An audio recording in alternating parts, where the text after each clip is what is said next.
Hola a todos, aquí estamos desde el canal Holistic y hoy el tema a abordar será la meditación como manera más rápida de ser feliz. A mí me gusta decir que la meditación es la manera más rápida para ser feliz y eso tiene una base biológica y fisiológica por detrás. Tiene una justificación científica, por lo cual yo afirmo eso. En este video vamos a hablar un poco de en la parte introductoria, el introito, de la meditación. Vamos a hablar de su origen, eh, de la etiología, de las modalidades, para qué se hace, desde cuándo se empezó a hacer como concepto, es decir, qué es la meditación. Vamos a hablar de los procesos biológicos y fisiológicos, los cuales desencadena la meditación y por último vamos a hacer un análisis yo hice una mezcla entre dos estudios científicos, entre dos investigaciones científicas, en los cuales yo traigo los datos más relevantes, los datos que más nos sirven para poder entender a la meditación y ver los resultados beneficiosos que nos trae la meditación.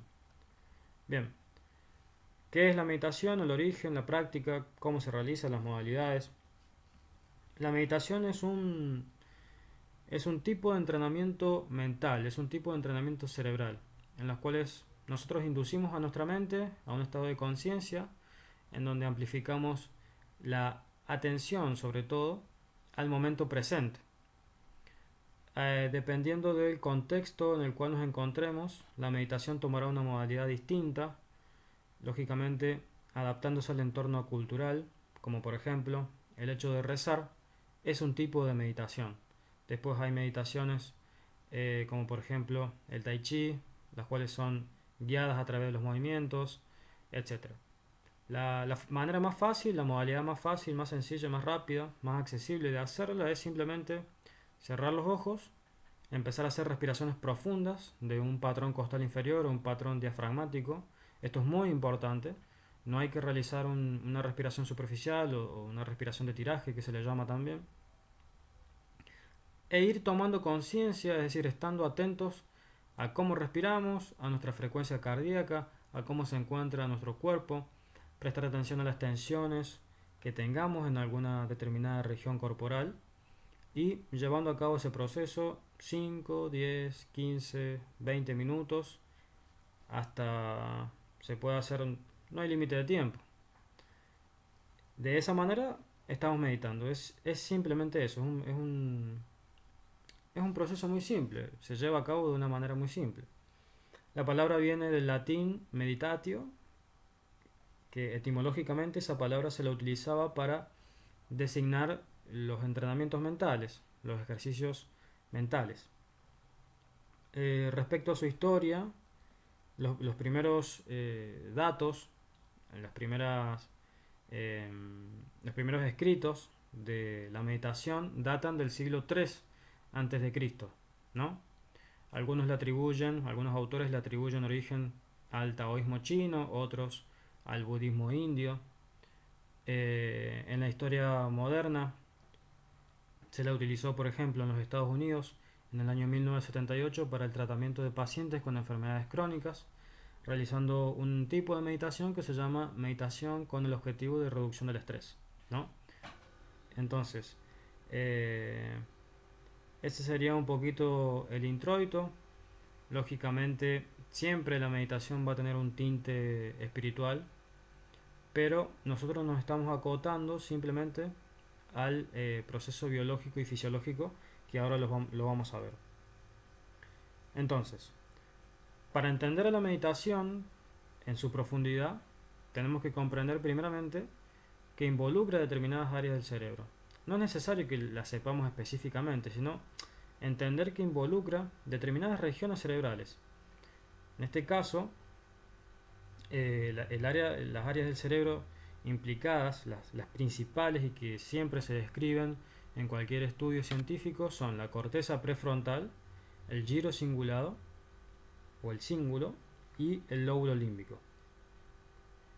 Bien, la corteza prefrontal es esa porción anterior de nuestros lóbulos frontales, y como ya hemos visto anteriormente es la que está involucrada en realizar las funciones ejecutivas, funciones de asociación, funciones de organización, de emprendimiento, de ordenamiento, ¿no? Lleva a cabo todas esas funciones la corteza prefrontal. Luego el lóbulo de la ínsula o el lóbulo límbico, el, el lóbulo de la ínsula que forma parte del sistema límbico. Hay algunos autores que le atribuyen ese nombre de cerebro social. Está muy involucrado en el procesamiento de las emociones, ¿no? En esas capacidades afectivas y empáticas. Y por último, el giro cingulado, que algunos autores lo, lo catalogan o le confieren esa característica de receptor emisor cuántico. Es decir, le confieren como esa capacidad mediante la cual nosotros interactuamos con nuestro campo cuántico.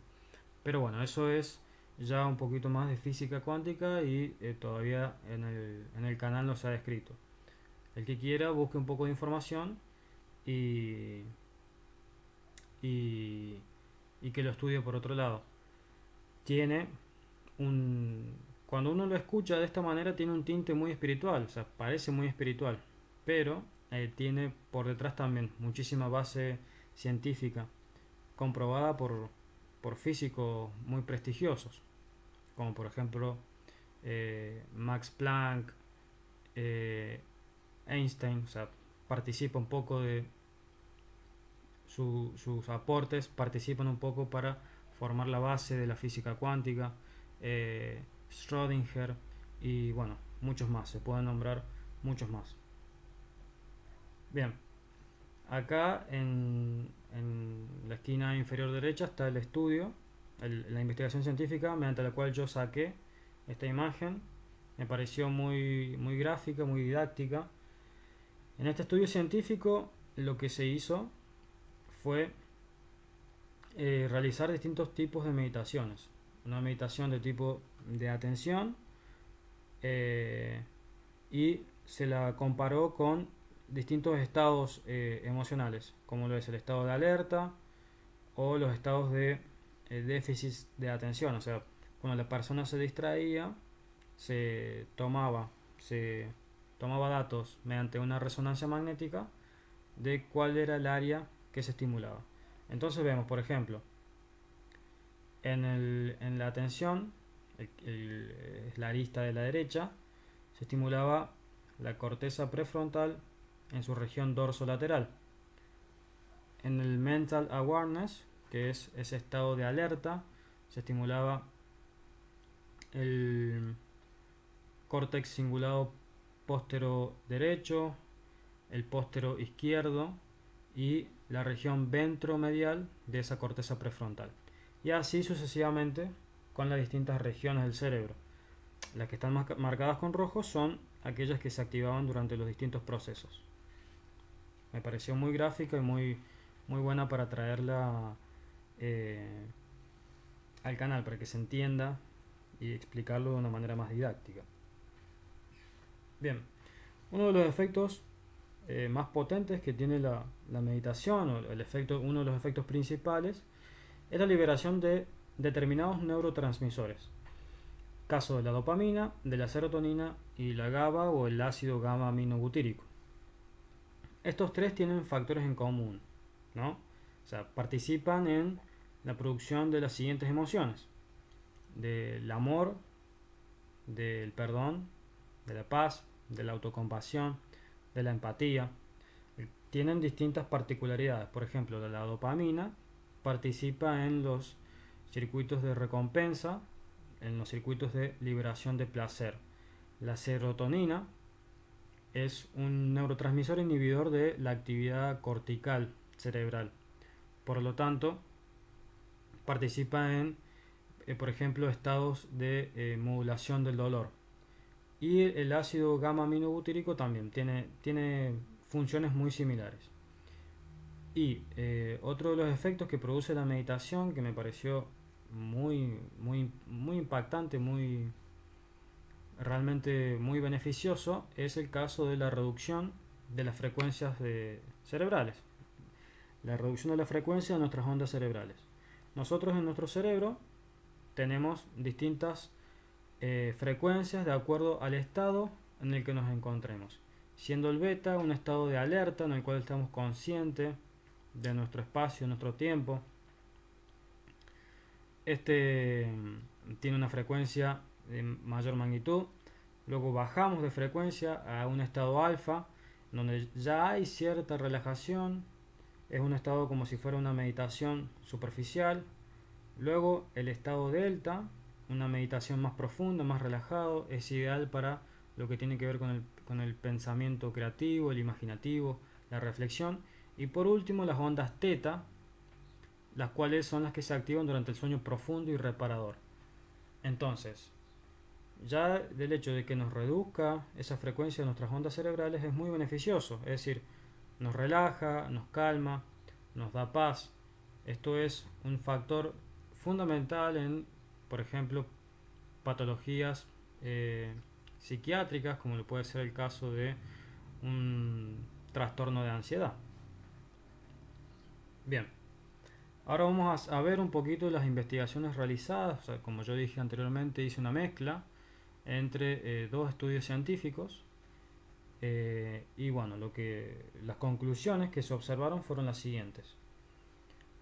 Hubo una mejora de las capacidades cognitivas, de la inteligencia, de la atención, de ese estado de mindfulness, que es ese estado en donde uno está consciente del aquí y del ahora, mayor cantidad de sentimientos positivos, esto que hablamos anteriormente, del amor, de la paz, autocompasión, perdón, una disminución del estrés y la ansiedad. Uno de los estudios que estuve analizando fue el uso de la meditación en tratamiento para la ansiedad. Hubo una reducción significativa de las magnitudes de esa ansiedad. Mejora de las habilidades sociales. Otro de los estudios que analicé estableció un programa de determinada modalidad de meditación para chicos y chicas en edad escolar. Y lo que se vio a través de una escala de medición subjetiva de las habilidades sociales fue un aumento, una mejoría, un progreso de esas habilidades sociales desde el pre-test al post-test. Luego hay algunas contraindicaciones y efectos perjudiciales. Por ejemplo, en pacientes con depresión se han visto la mayoría de resultados negativos. Esto es un dato a tener en cuenta y hay que traerlo. Luego, a nivel físico, principalmente se ve un engrosamiento, una hipertrofia cortical mayor en personas que realizan meditación diariamente respecto a personas que no la realizan. Y por último, el efecto de envejecimiento celular.